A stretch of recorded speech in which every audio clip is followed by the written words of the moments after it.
আল্লাহ নবী আমাদেরকে বলছেন একটি আমল যদি তোমরা করো তাহলে জান্নাতে যাওয়া তোমাদের জন্য সহজ হয়ে যাবে। আমরা বললাম, ইয়া আল্লাহর রাসূল বলেন তো সেই আমলটি কি?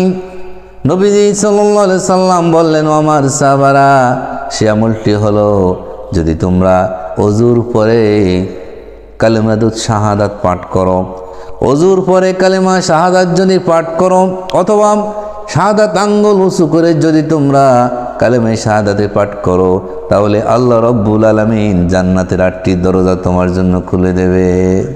সুবহানাল্লাহি ওয়া বিহামদিহি। এই জন্য যখনই আমরা ওযু করব তখনই আমাদের প্রয়োজন কালিমাতুশ শাহাদাত পাঠ করা।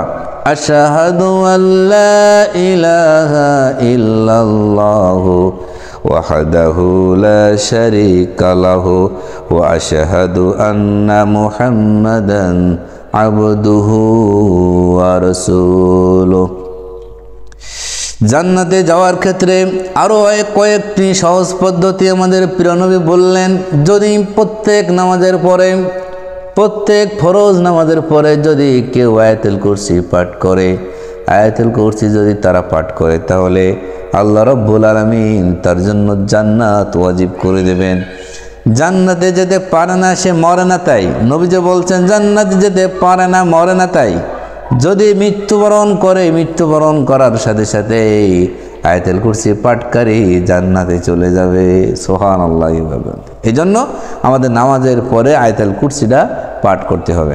সম্মানিত উপস্থিতি, আসুন আল্লাহ তাআলা আমাদের সকলকেই ভালো আমল করার তৌফিক দান করুক। আমিন।